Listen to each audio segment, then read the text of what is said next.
E por isso, eu quero mostrar para você algo que talvez possa elucidar algumas coisas na sua mente e te ajudar a mudar de vida. Porque o grande desafio não é vir para a igreja. Não, o grande desafio não é ser membro de uma instituição. Não, um grande desafio não é prestar um nível de serviço. Não, o grande desafio é ter um nível de mudança que faça com que outras pessoas sejam alcançadas por aquilo que me alcançou, que sejam atingidas por aquilo que me atingiu. E talvez nós tenhamos aqui hoje um dos maiores obstáculos, que eu confesso a você que até hoje não tinha olhado por essa ótica nesse texto. Coloca para mim, por favor, Marcos, capítulo 5, verso de número 2. Preste atenção. Marcos 5, 2. E saindo ele do barco, lhe saiu logo ao seu encontro dos sepulcros um homem com espírito imundo. Repita comigo: espírito imundo. De novo, espírito imundo. Preste atenção em mim. Primeiro que esse texto, ele é bem complexo, se nós olharmos, por exemplo, o capítulo 4, verso 36. Bota aí, 4:36. Isso, você está no 5:2, volta por 4, isso. E eles, deixando a multidão, o levaram consigo assim como estava no barco, mas havia também com ele outros barquinhos. Preste atenção, Cafarnaum ou Tábita, uma dessas duas cidades. Jesus está envolto numa multidão, ele é popstar. Ele está maximizando o seu alcance de projeção e de expansão da mensagem.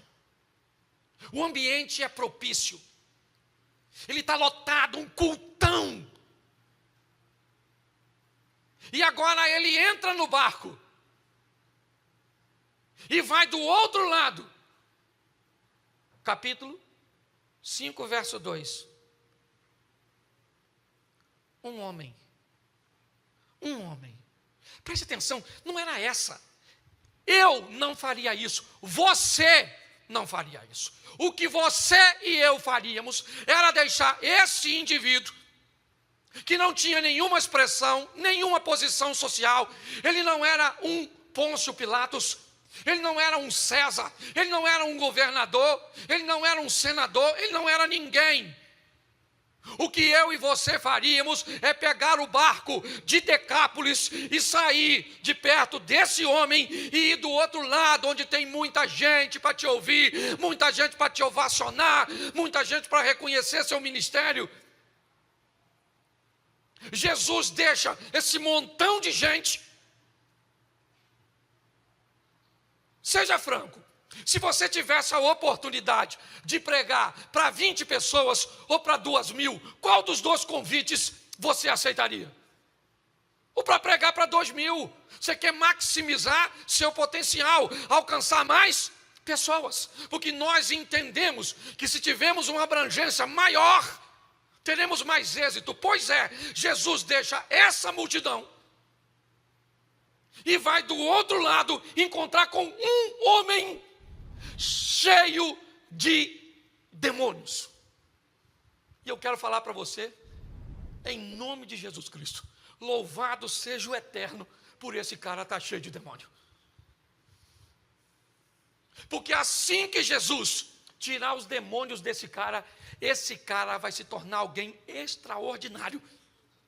E eu aprendo nessa passagem que é muito mais fácil tirar demônio das pessoas e fazer com que elas mudem de vida do que tirar as pessoas de si mesma para fazer com que elas mudem sua história.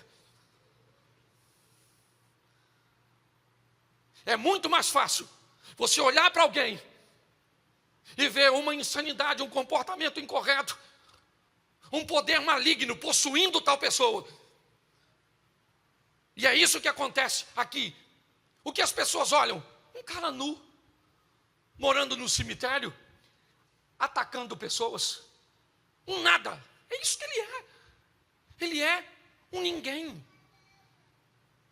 O problema é que Jesus não está olhando para quem Ele é. Jesus está olhando para quem Ele pode ser, se for alcançado pelo poder que Ele tem. Você está entendendo? O que as pessoas falam a seu respeito, o que elas pensam a seu respeito, não é nada diante do que Deus sabe que pode fazer através da sua vida. Mas você sabe qual é o grande problema nosso? É que nós não temos demônio. O que nós temos é ego.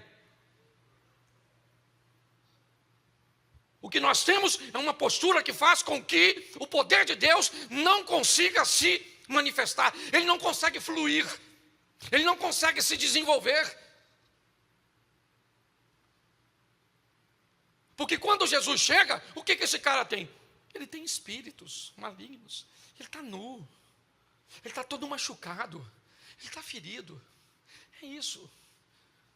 Os discípulos não sabem o que estão fazendo. É Decápolis, as 10 cidades. Lá não tem comida judaica. Lá o porco é elemento de sacrifício a deuses pagãos. O que eles estão fazendo ali? Judeus de carteirinha, Pedro, Tiago, João, André, Filipe, Mateus. Eles não querem estar ali, ainda mais numa situação daquela. E agora aquele homem maluco, sabe? Pô, a gente podia estar do outro lado, Cafarnaum, a casa da sogra de Pedro, lugares para fazermos uma refeição, para sermos bem recebidos. O que é que nós estamos fazendo aqui? Nós estamos aqui para mudar gente. Porque se gente resolver mudar, o inferno vai ter que recuar. Porque se gente resolver mudar, o casamento vai ser algo extraordinário. Porque se pessoas resolverem mudar, os filhos serão amados como nunca foram. Porque se pessoas quiserem mudar, a igreja vai se tornar o que precisa ser. Um campo de transformação. E é nesse ambiente que Jesus chega. Contrariando as expectativas. Porque Ele é assim. O que encanta as pessoas são baús de tesouro. O que encanta Jesus é a oferta da viúva. Por isso que é difícil conviver. Os meus pensamentos não são os vossos pensamentos, os meus caminhos não são os vossos caminhos, e eu não vejo como você vê. Como é que nós vamos andar com alguém que pensa, vê e reage diferente de nós? Alguém vai ter que mudar, a mudança vai ter que acontecer. Mas sabe qual é o problema? Tem alguém esperando você mudar. Tem alguém esperando que algo aconteça com você. O problema é que não tem um demônio em você. Não. Se fosse um demônio, nós faríamos um exorcismo. Se fosse um demônio, seria muito mais fácil. Porque foi o demônio que roubou a sua santidade. Foi o demônio que roubou a sua vontade de estudar. Foi o demônio que se apoderou da sua vida e agora ele subjugou você. Pois é, se ele for embora, você estava nu e vai se vestir. Se ele for embora, você estava insano e agora vai viver uma vida tranquila. O problema é que quando não tem o demônio. O problema é que quando quem está aqui dentro é o Cláudio. E o Cláudio que vai querer que as coisas aconteçam ao tempo dele, da maneira dele, do jeito dele. E se não acontecer, o Cláudio vai fazer como Sara, arrumar uma maneira para que o que eu quero se materialize. Então eu arrumo um subterfúgio para criar uma maneira. Por quê? Porque Deus não está no modelo que eu gostaria que tivesse. Você já ouviu dizer que o demônio tomou o coração da Sara? Não tinha demônio na Sara. O que tinha era uma Sara que não estava satisfeita com o que Deus estava fazendo. O grande desafio, na verdade, é só esse. É porque eu e você descobrimos que o modelo que Deus criou não é dos melhores, ele não me agrada muito, Então, ele vai entrar em choque com o que eu quero, ou com o que eu vou fazer. Quando não tem isso, como é que é seu nome? Ah, o meu nome é Legião, porque nós somos um montão. Ok, sai dele agora. Sai dele agora. Acabou, acabou. Eu vim aqui para expulsar você da vida dele, porque é você que está estragando a vida dele. Vai embora agora e acabou. Pronto. E agora? Agora eu estou nu. Caraca, eu estou nu. Arruma uma roupa para ele aí, porque ele está arrependido de estar nu. Agora ele está vestido. Agora ele se senta e vai bater um papo e vai conversar. E agora ele está aqui. Bom, tá joia. Mas para ele estar desse jeito, o que aconteceu? 2.000 porcos morreram. Bom, aí tem problema. Porque como é que esse camarada está legal? Eu não quero saber se ele está legal, eu quero saber cadê os porcos. Por quê? Porque bicho vale mais do que pessoa. Porque planta vale mais do que pessoas.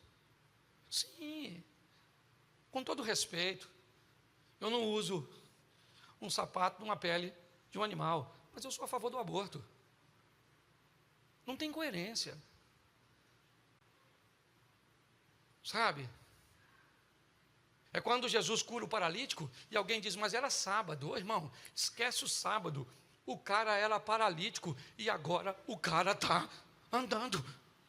Não, mas não pode porque é sábado. Irmão, tem alguma coisa de errado com você. Tem alguma coisa de errado com você. Você não está entendendo o bem coletivo. 70% dos 10 mandamentos falam do bem coletivo. Tem alguma coisa de errado no sistema.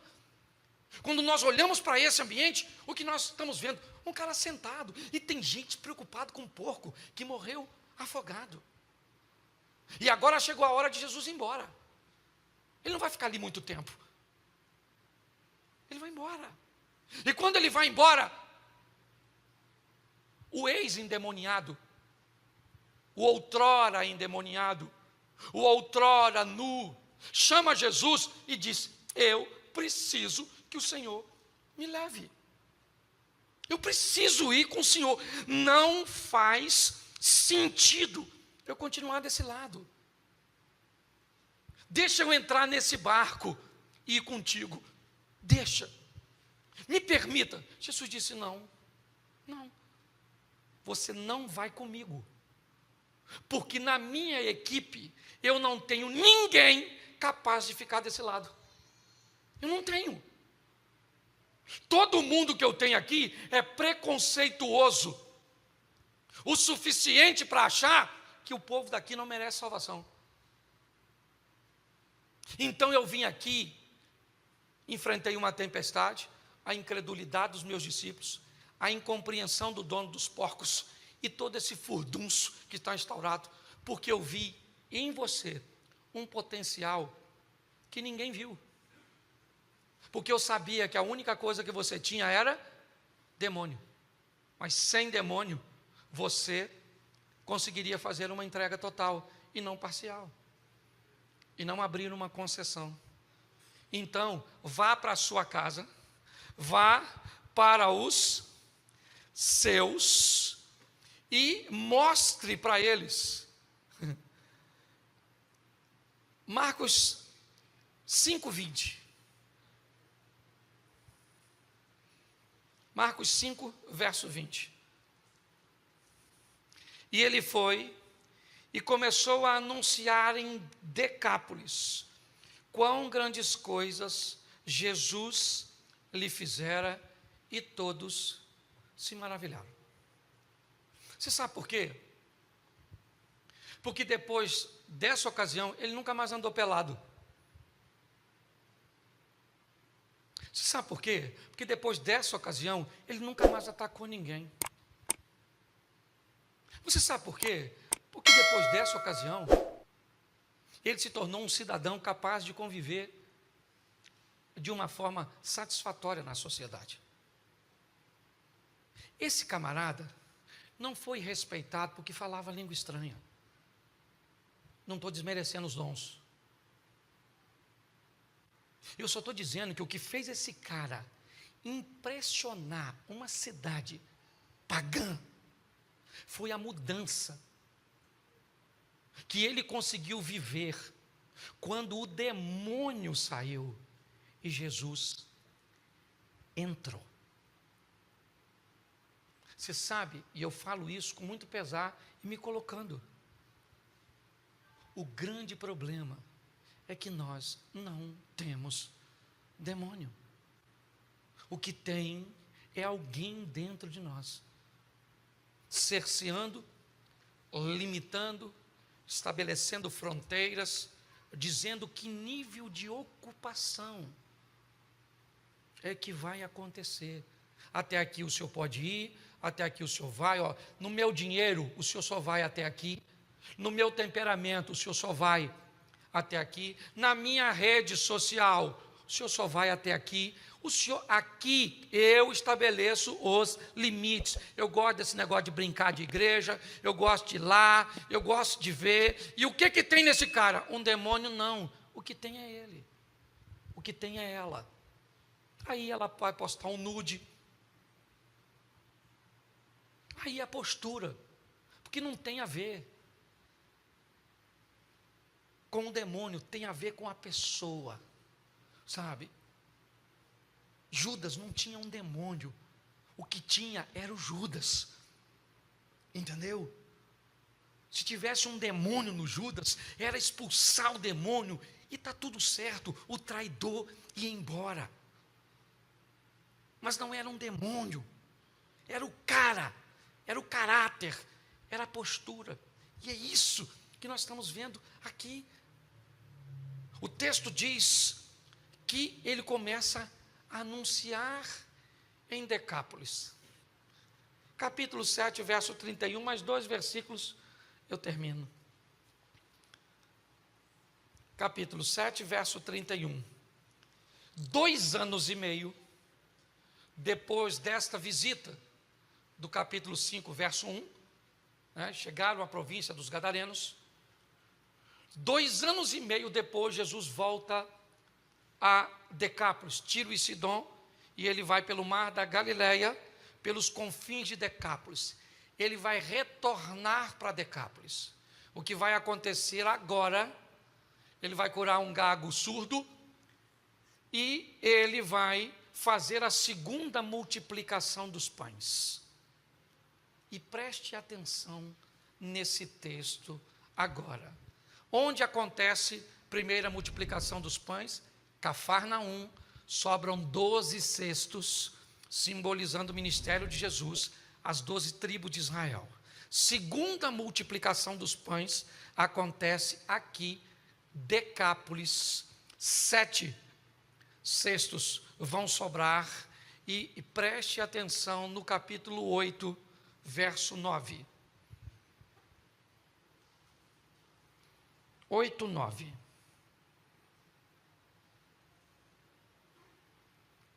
Lê para mim.